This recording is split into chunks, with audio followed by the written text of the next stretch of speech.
mundo, soy Carmen Enit Acevedo y estamos en Bonita Radio, en conjunto con la red informativa, estaciones que van desde el área este de Puerto Rico a nivel tradicional hasta llegar a Moca, Aguadilla, Mayagüez, pasando por Vega Alta, Vega Baja. Qué bueno que estamos nuevamente, Bonita Radio, en Noticias con Café. Noticias con Café, donde vamos a estar hablando de lo que está pasando en Puerto Rico con el nuevo gobierno a nivel del Ejecutivo.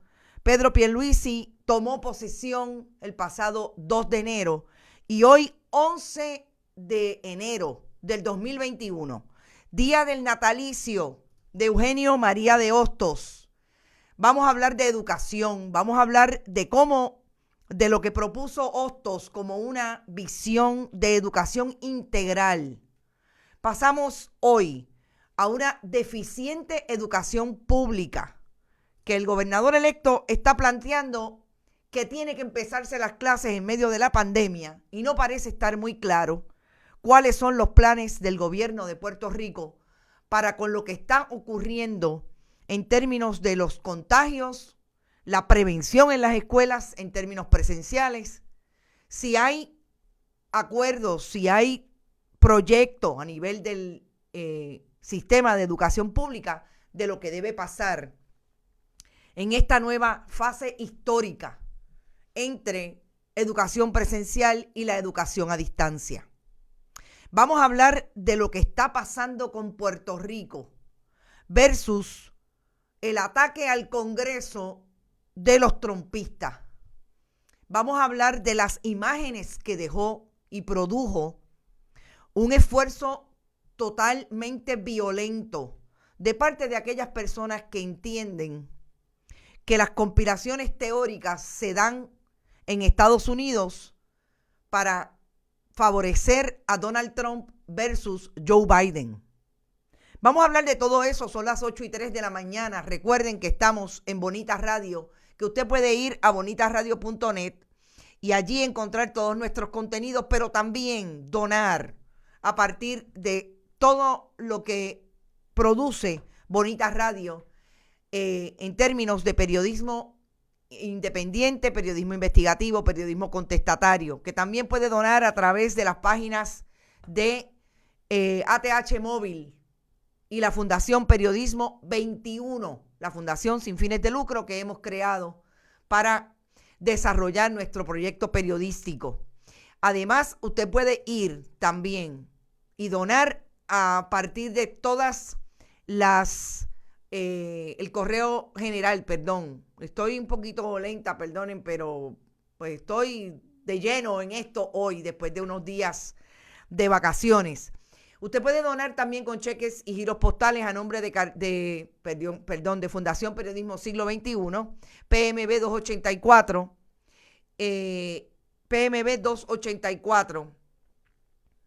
P.O. Box 1940 San Juan, Puerto Rico 00919. Y recuerde que estamos siempre a través de nuestros auspiciadores que apoyan este proyecto: Vega Alta Coop, la cooperativa Abraham Rosa, de tu lado siempre, que está con nosotros desde el primer momento en que estamos generando este proyecto periodístico.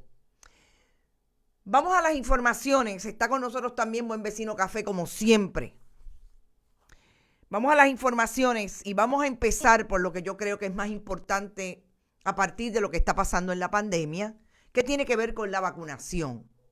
Se supone que a partir de esta semana, las personas 65 años plus, 65 años o más, puedan vacunarse en ese primer shot de vacunación. Yo creo que el gobierno vuelve a tener un poco de problema en términos de su comunicación. Fíjense que lo que nos planteaban en todo momento era que tenía llegada a esta etapa, los 65 plus eran los que se iban a poder vacunar. Aparentemente, en esta etapa le van a dar prioridad a las personas 75 años o más. No quiere decir que los de 65 años o más no se vayan a vacunar. Se van a vacunar, pero va a haber una prioridad en esta etapa para las personas 75 años o más.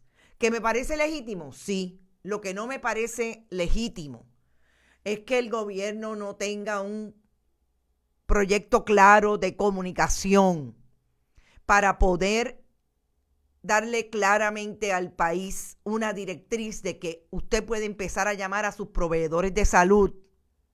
Fíjense que es por cita. Los proveedores de salud recibirán esta semana la vacuna. Y entonces las personas deberían estar haciendo desde hoy esas llamadas a sus proveedores que el Departamento de Salud ha colocado en unas imágenes, los diferentes proveedores a nivel de municipios.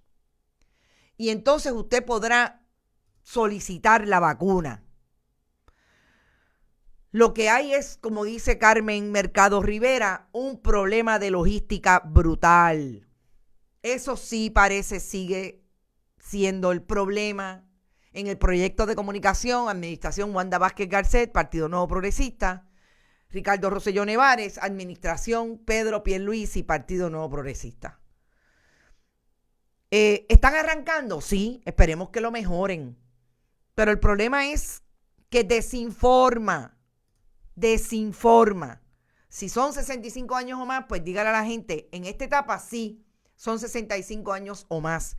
Pero los que se van a priorizar dentro de ese grupo son 75 plus, quizás en las primeras 2 semanas. Y así usted no tiene una avalancha de personas llamando a todos los proveedores para sacar una cita. Yo creo que eso es importante. Que se enteren nuestros amigos y amigas internautas y radioescuchas que están en la red informativa. Recuerden, en Bonita Radio usted puede conseguir esa información a través de todas nuestras plataformas. Bonitaradio.net, usted puede ir allí, va a encontrar la información porque allí recoge todo lo que publicamos en el muro de las redes sociales en Facebook y usted va a poder tener bien claro de qué estamos hablando en unos memes que publicamos con los proveedores y sus teléfonos y también las fases de la vacunación. Ténganlo claro. Amigos y amigas que no se comunican a través de las redes sociales, legítimo que no tengan ni les interese acceder a través de esas plataformas digitales. Vayan, llamen a la red informativa. Allí tienen la información que nosotros producimos siempre. Comuníquense con sus estaciones de radio hermanas, Radio Grito en Lares, 1470 en Utuado, Radio Éxito, todas las que se comunican a través de la red informativa y allí obtendrán la información. Búsquela antes de empezar a llamar. Es fundamental para no ir haciendo tapón en la solicitud de cita. Francisco Rodríguez Aparicio habla mucho de vacunar a los maestros y personal, pero ¿y los padres que se mueren? Los padres que se mueran. Saludos, Francisco. Espero que estés muy bien. Sí, definitivamente. Y con el asunto de las escuelas, vamos a las escuelas ahora, también hay un serio problema, porque entiendo que no hay ninguna comunicación que al día de hoy, que hoy empezaron los maestros, supuestamente. Hay maestros que no saben cuál es su organización escolar.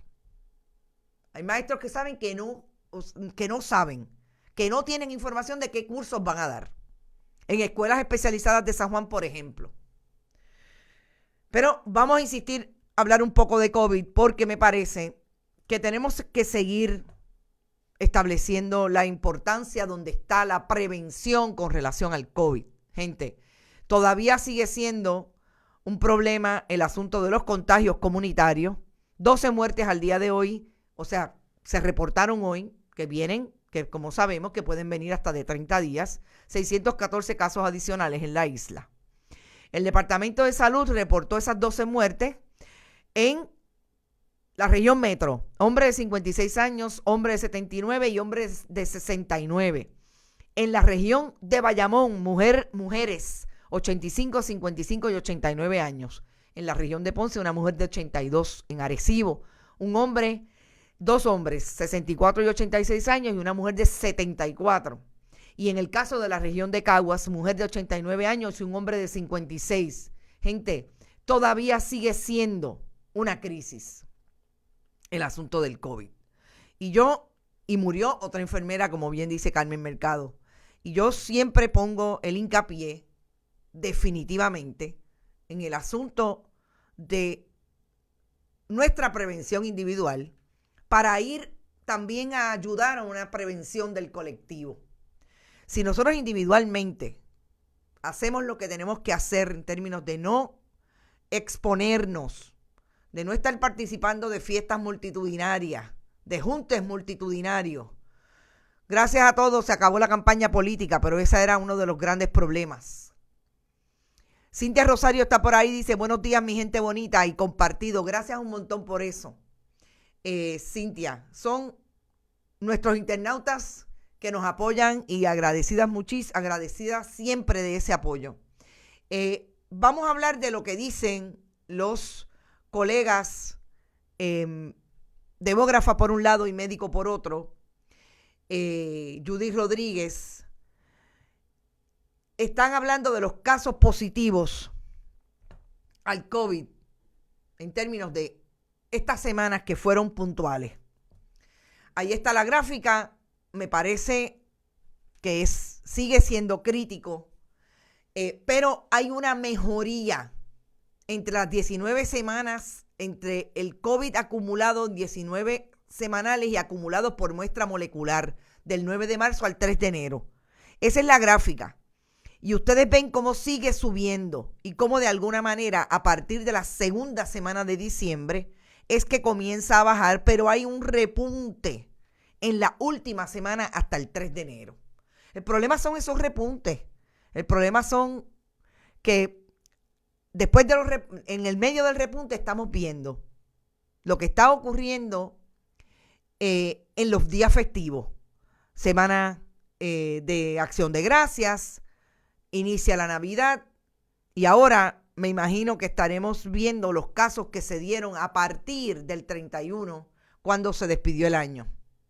Me parece importante que este análisis de la demógrafa y el médico establece que hay unos alivios, pero que esos alivios se pueden ver afectados por todo lo que ha ocurrido antes del 15 de enero, que como muy bien dice Carmen Mercado, ahí puede haber un repunte. Y no olvidemos que en Estados Unidos la sapienza y la sabiduría de la ciencia de Anthony Fauci ha establecido bien claramente cuáles son los peligros de una nueva ola. Y no olvidemos que por ahí anda una nueva cepa del virus que aparentemente fue encontrada en Londres. Y al día de hoy, la crisis es cómo la vacuna puede atender esa nueva cepa. Ya hay información de que supuestamente la vacuna de Pfizer atiende esa nueva variante que se da en el COVID allí, que fue encontrada en Londres. No se olviden, compartan. Estamos dando la información más urgente del COVID, sobre todo de todo lo que plantea nuestro el grupo, o realmente el dúo de la doctora Judith Rodríguez y el doctor Ibrahim Pérez, en el análisis de los números y el comportamiento del COVID. Esos son los hospitalizados, esos son los casos positivos, los intensivos. Ya ven que hay una mejoría entre unos días y otros. ¿Qué plantean en términos de las marcas por indicadores? Gente, las marcas por indicadores, ellos lo plantean como todo aquello que se queda, que es importante mirar en términos de esta pandemia con relación a cómo se comporta en Puerto Rico.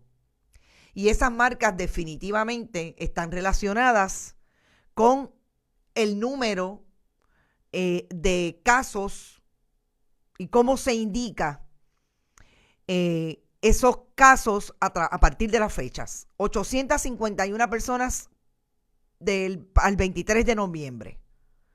Ha bajado hasta el momento a 357, lo que significa un 58% de baja. 600, esos son los COVID positivos. Los probables, la cepa 1, COVID-4 y las muertes. ¿Qué dice con relación a las muertes que ocurrieron al 15 de noviembre? Ha bajado de 13.7 muertes diarias promedio entre el 23 de noviembre y el 20 de diciembre a 9.2 muertes diarias promedio entre el 21 de diciembre y el 3 de enero. Sí, es una baja. El problema es que sigue siendo muerte.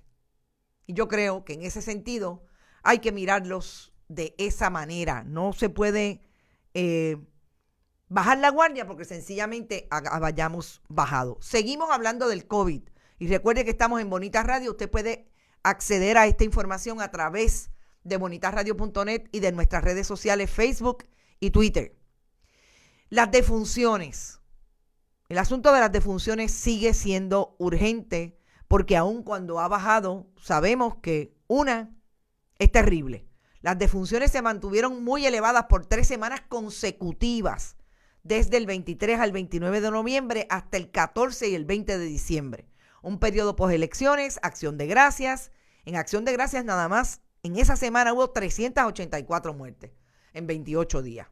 Durante las 2 semanas entre el 21 de diciembre y el 3 de enero, las muertes se han reducido de 129 en 14 días, se han reducido a 129 en 14 días, de 384 en 28 días a 129 en 14 días.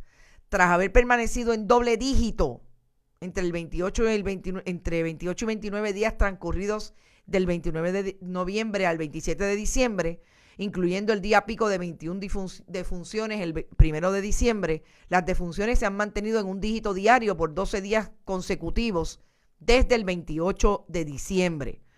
José Adams Portavieques dice: buenos días, abrazos viequenses desde Tenerife, España. Saludos y bienvenido a Bonita Radio. Entonces, yo creo que tenemos que insistir en lo que siempre hablamos, que es la seguridad y la prevención. La salvación es individual.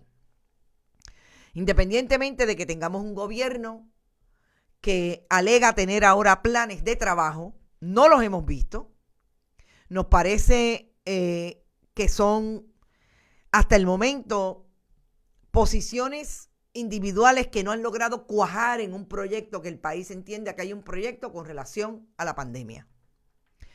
Y definitivamente no grupos, como dice Lucy Micheo. Está todo el mundo por ahí. Gracias, Nanisma, por estar. Dice Nanisma: la gente sigue reuniéndose sin las medidas en fiestas.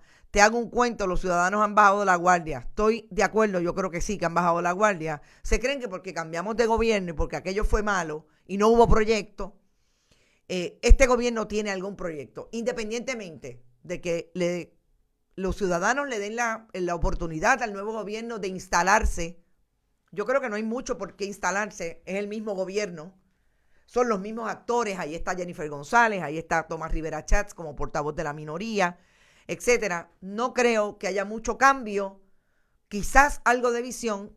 El cambio realmente está en que hay un ejecutivo con un 32% de los votos electorales que le dieron la victoria y un legislativo que viene con una pluralidad evidente, que veamos si se va a concretizar en una pluralidad real a la hora de establecer el programa de esa legislatura para con los servicios y los proyectos hacia el desarrollo del país.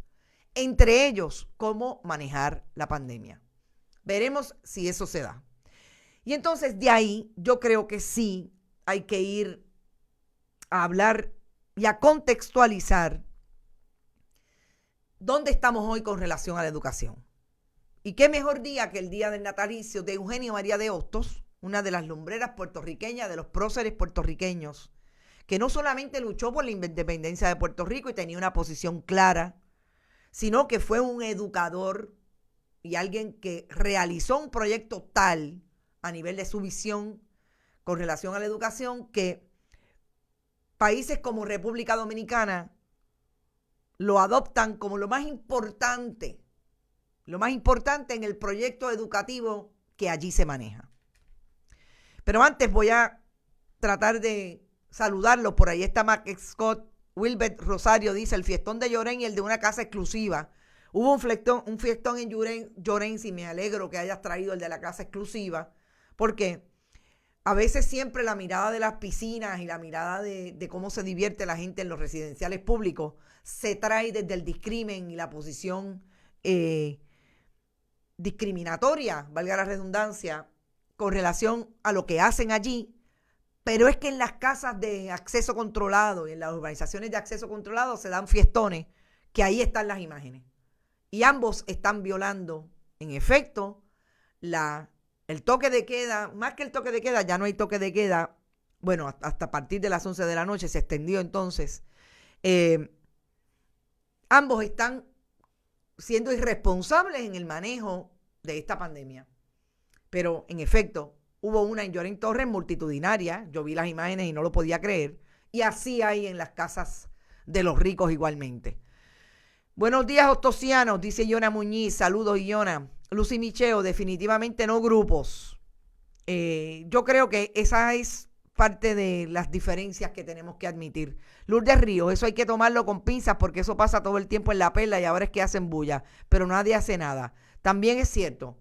Y en la perla auspiciado por un rapero, Mac Scott. Bueno, sí, ya sé de quién estás hablando. Un educador único en su clase y en su tiempo. Vamos a hablar de Hostos. Vamos a hablar de Hostos y a contextualizar un poco. ¿Por qué yo quiero traer a Hostos? Obviamente, tenemos que seguir hablando de lo que es importante para el país, y bien importante para el país ha sido que Eugenio María de Hostos nació en el Río Cañas Arriba, en Mayagüez, el 11 de enero del 39. En el 1863 publicó una novela titulada La peregrinación de Bayoán. ¿Cómo olvidarla? Quien no la haya leído, búsquela. Es parte de las importancias de nuestra literatura puertorriqueña para hacer entender en España la penosa situación colonial entre Cuba y Puerto Rico. Y fíjese que hoy nosotros vamos a enlazar también en este análisis lo que está ocurriendo en Estados Unidos a nivel de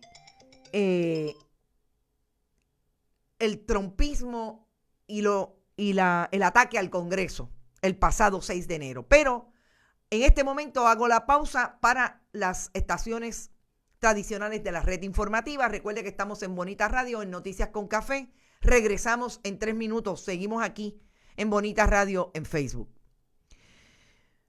¿Por qué es importante hablar de Eugenio María de Hostos y su posición en relación a la educación en un momento como hoy?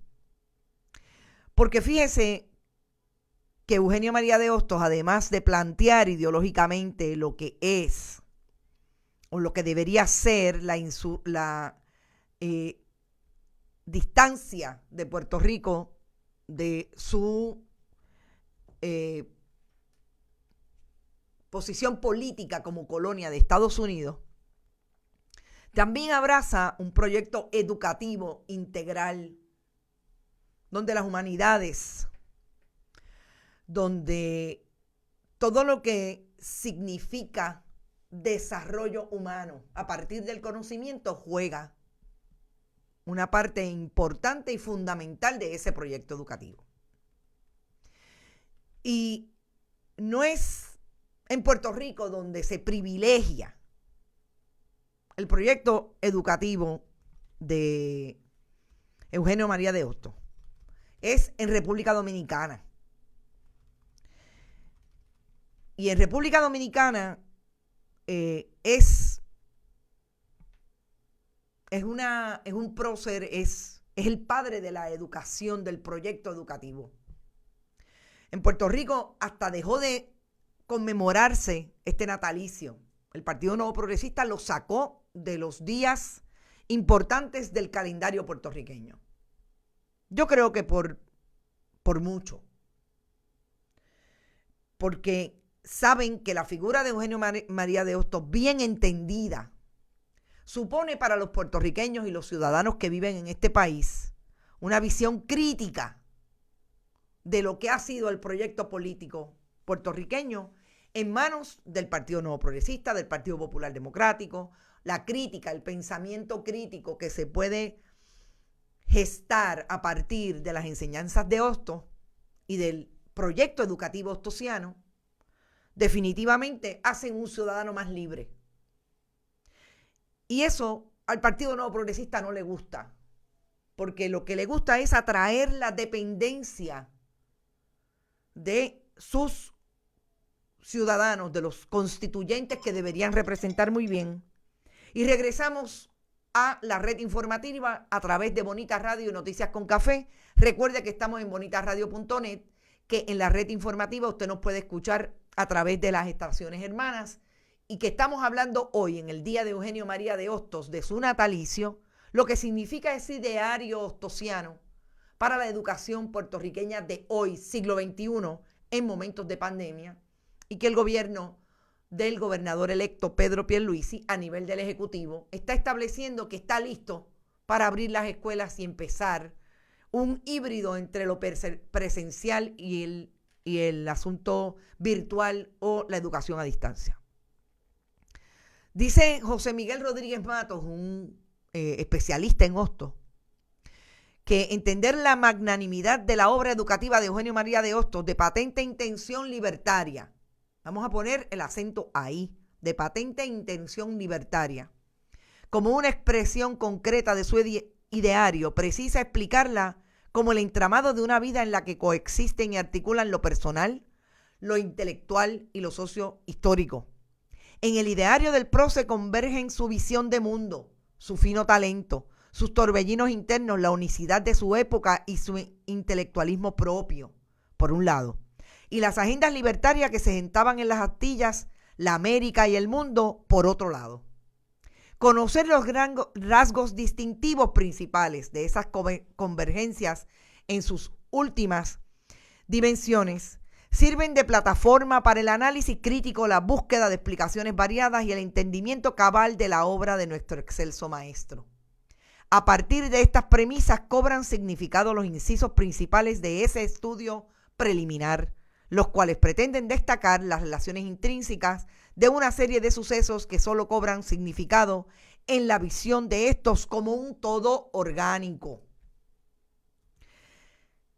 Eso para decir que si así se funde la personalidad y el perfil político e intelectual de un Eugenio María de Hostos, y eso es lo que le imprime a su proyecto educativo libertador, ¿a quién no le conviene que la educación puertorriqueña que se va a proponer hoy desde el punto de vista de unas nuevas maneras y herramientas de educar a través, por ejemplo, de lo que es la educación virtual?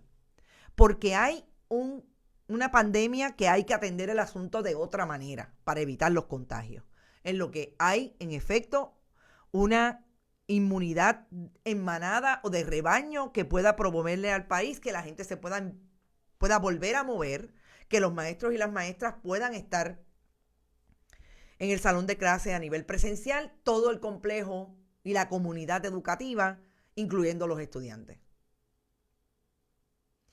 No mirarlo desde ese punto de vista donde se integran todos los saberes, donde la realidad se mide a partir de ese conocimiento, es definitivamente malo para nuestra ciudadanía y muy bueno para aquellos que pretenden que el país no entienda por dónde van los tiros.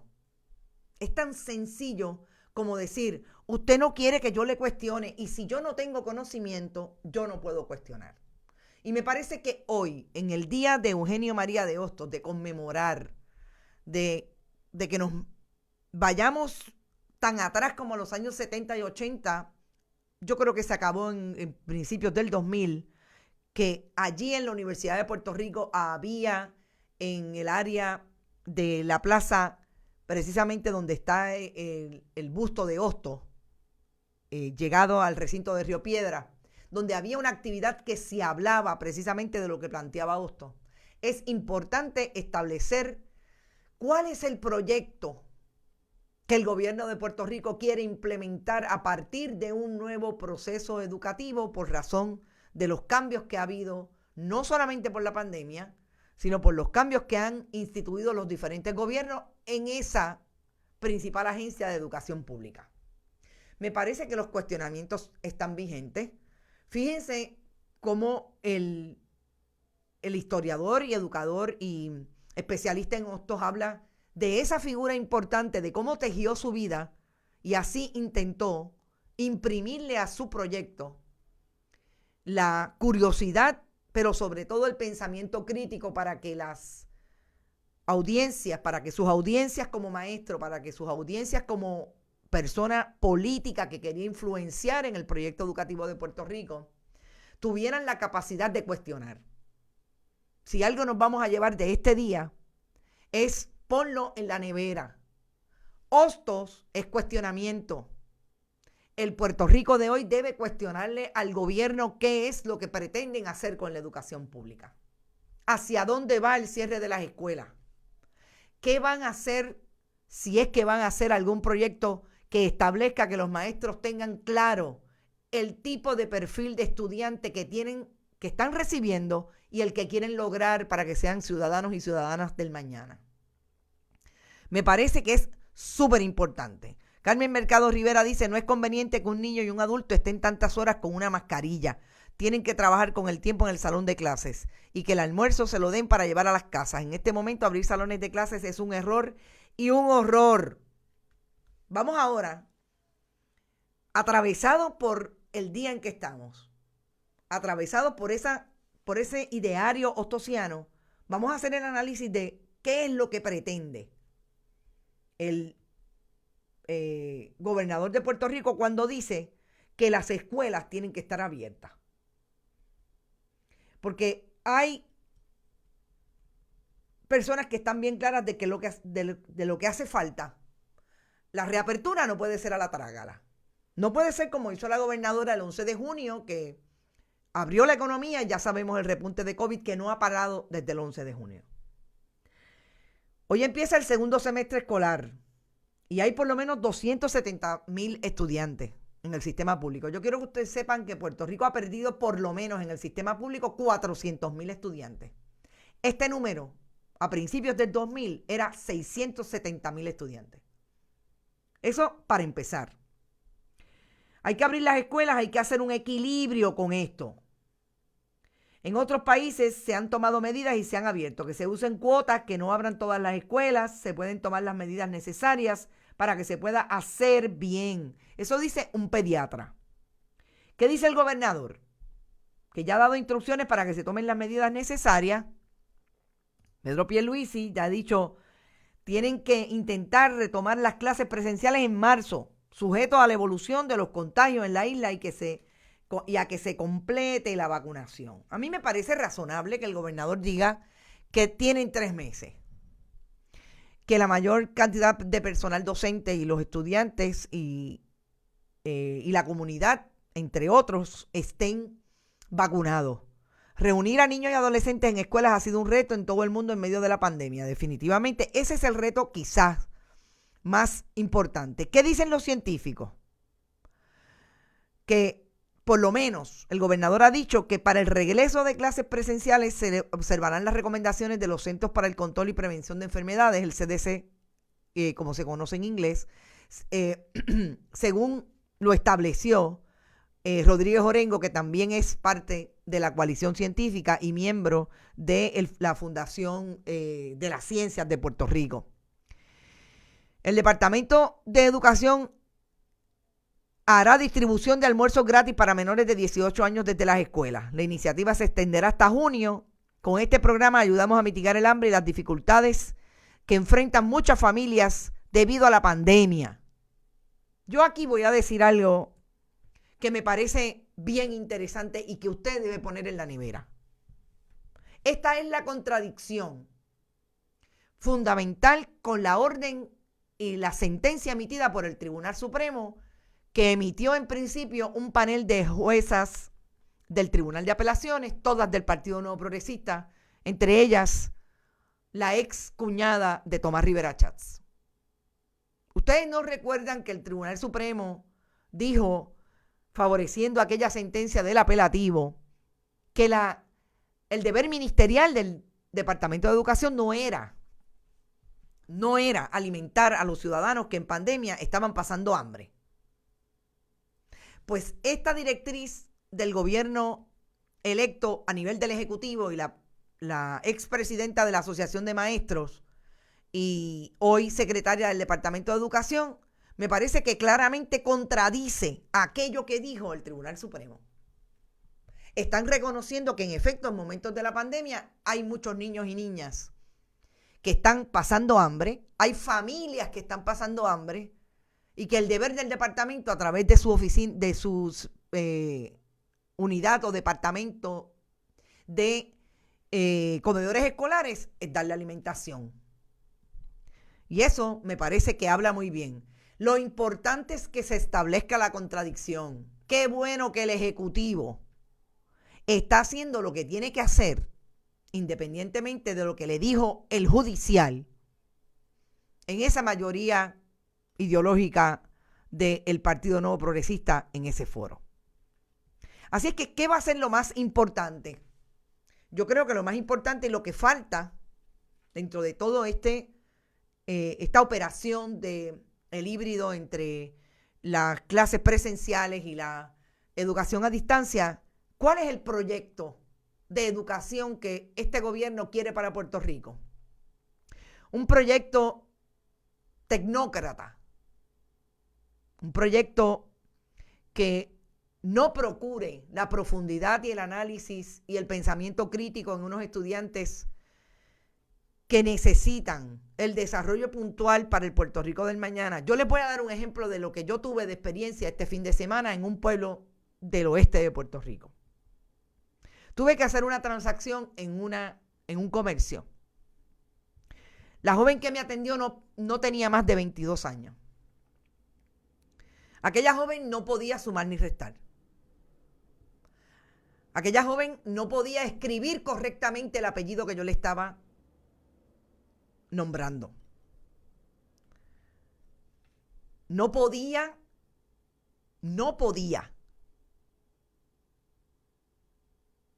deletrear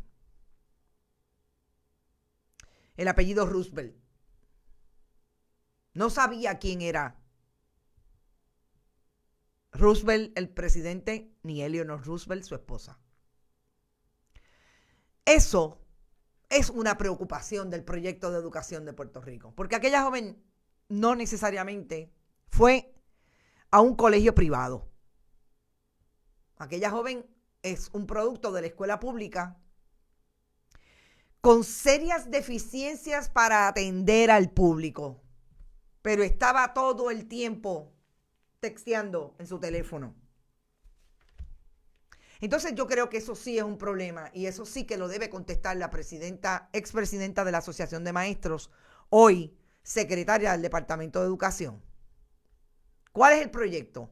¿Cuál es el perfil del estudiantado que quiere crear, generar? ¿Cuál es el perfil de ciudadano que quiere generar el proyecto de educación pública en Puerto Rico? Que lo dirige el Departamento de Educación.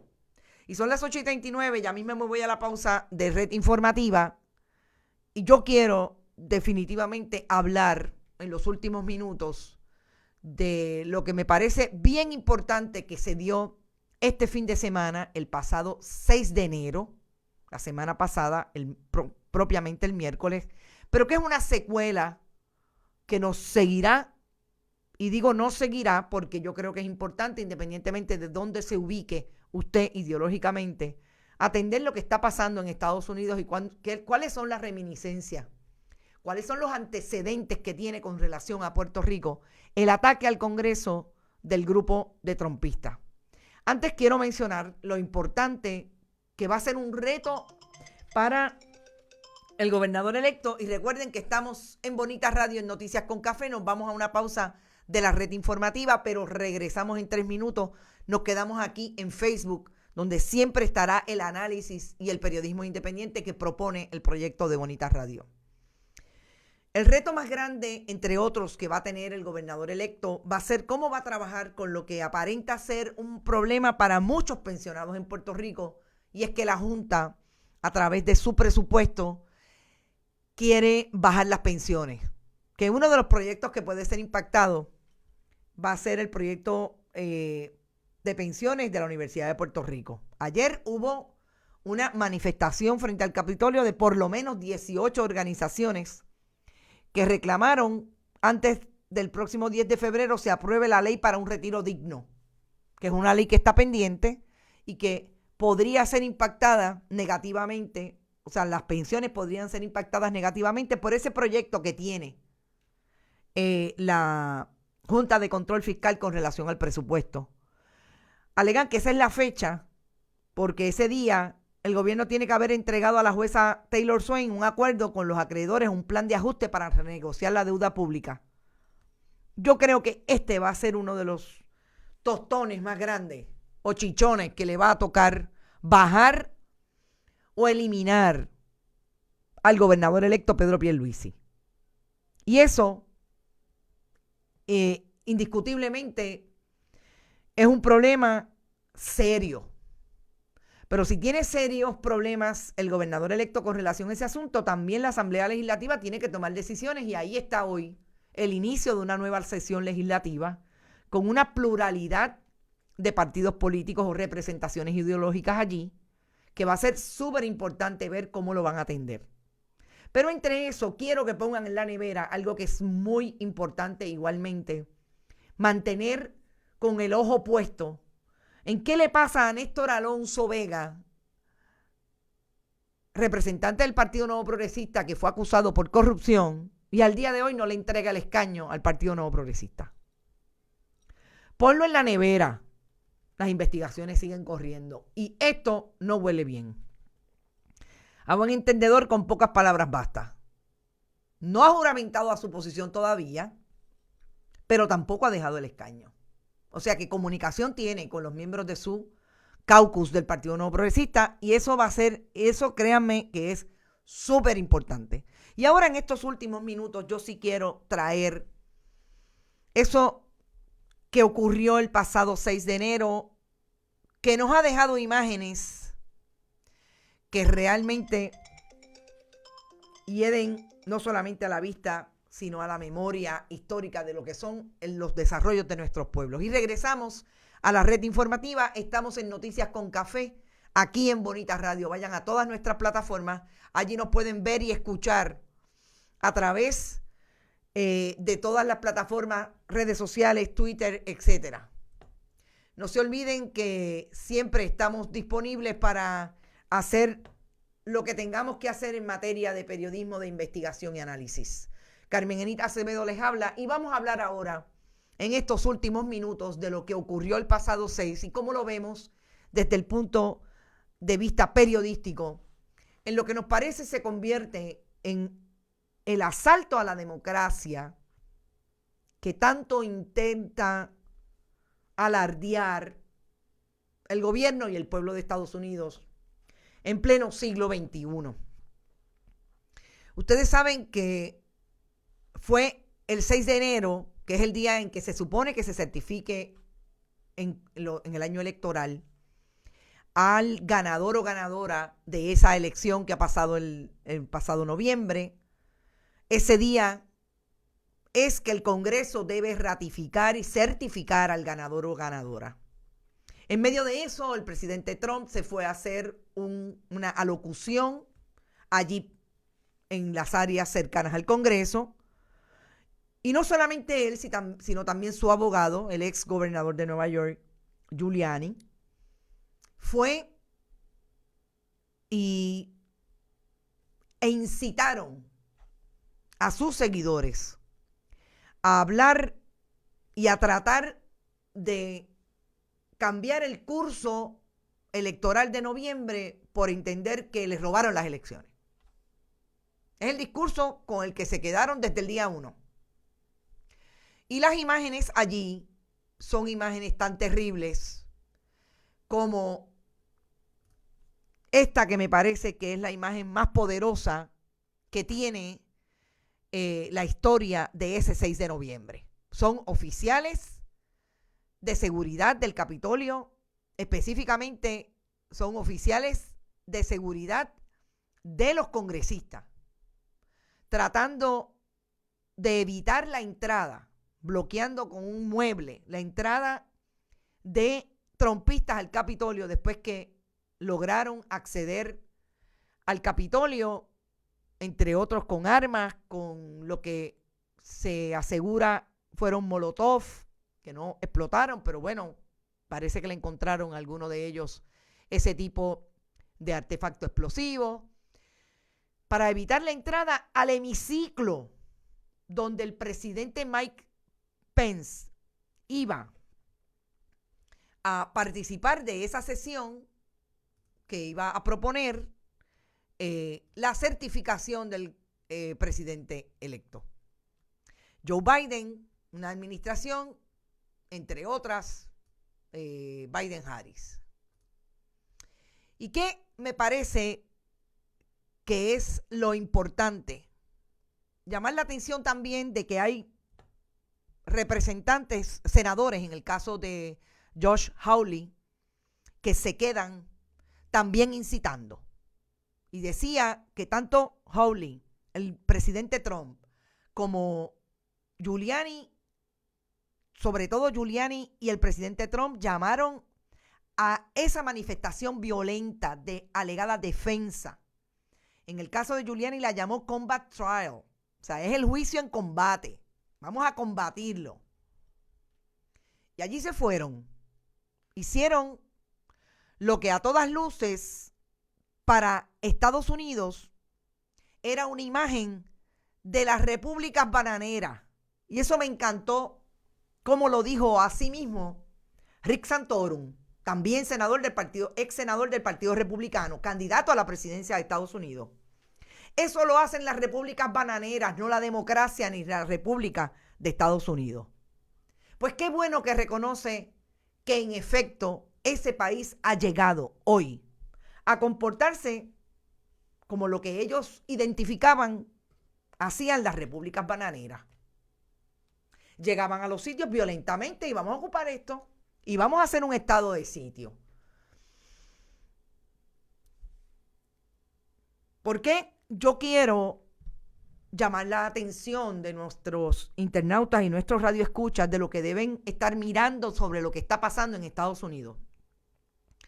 Porque me llama mucho la atención que no he escuchado, y si lo han escuchado ustedes me corrigen, que nadie haya hecho aquí en Puerto Rico un análisis planteando que el antecedente de este ataque al Congreso, que tiene serias diferencias y las vamos a comentar, es precisamente lo que un grupo de nacionalistas hizo en 1954 sobre la base de su entendido que Puerto Rico era una colonia, era un estado ocupado por un imperio como el de Estados Unidos y que estaban en el hemiciclo del Congreso de Estados Unidos pidiéndole, exigiendo que la patria fuera liberada.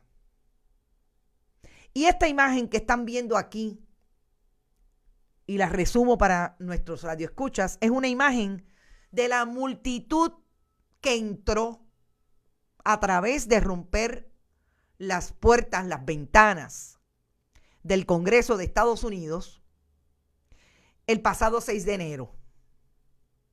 Las acciones de violencia, y esto es una publicación en el muro de Facebook de Granma, el periódico oficial de la República de Cuba.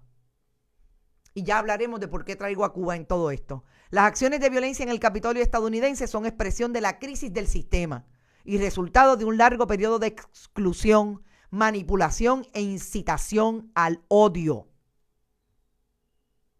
Entonces, cuando yo hablo de esas imágenes versus la imagen de nuestros nacionalistas, Lolita Lebrón, Irving Flores,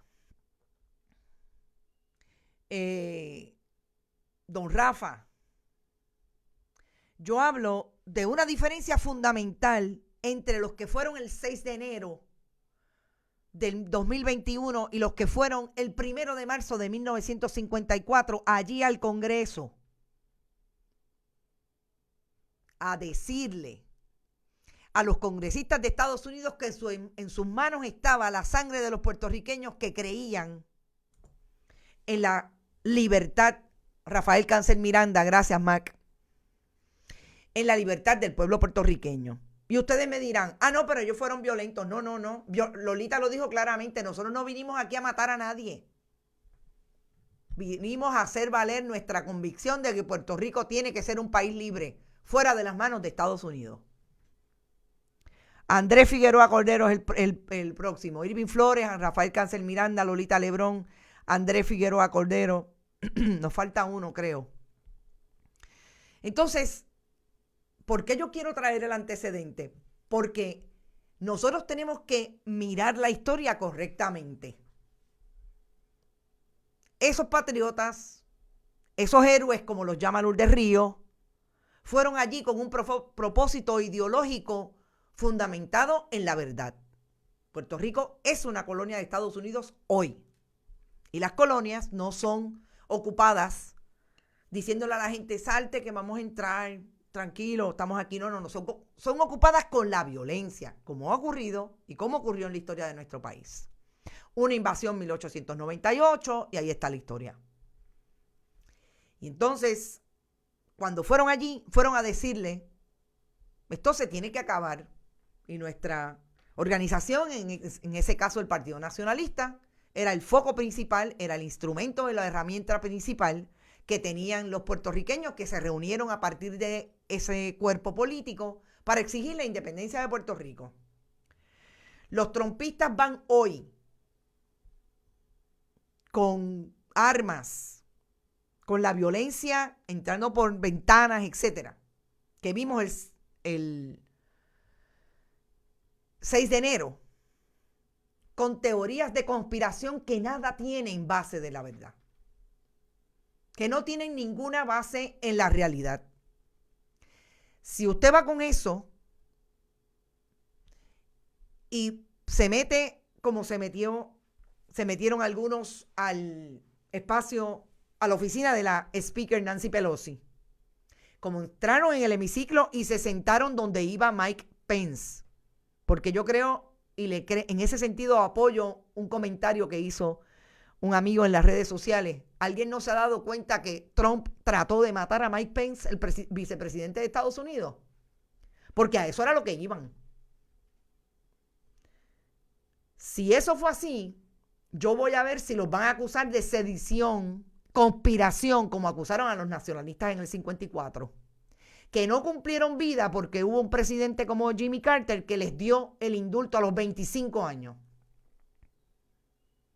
Alguien que me diga, ¿dónde están las acusaciones de sedición, de conspiración, de insurrección para estos bambalanes? Que lo único que creen es la conspiración de que el Partido Demócrata es un partido comunista. No tienen ni idea de lo que es el comunismo. Entonces, me parece que hay que establecer claramente y ponlo en la nevera. ¿Cuánto van a cumplir los blancos? Hasta ahora no hay un negro acusado. Los blancos terroristas que irrumpieron en el Congreso de Estados Unidos, ejerciendo terrorismo doméstico, allí, versus los acusados por luchar por la independencia de Puerto Rico que no mataron a una persona. Y esas son las diferencias. Oscar cumplió 29 años en la cárcel. Oscar no estuvo en el 54,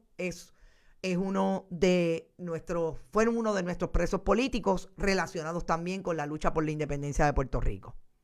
Entonces, ponlo en la nevera.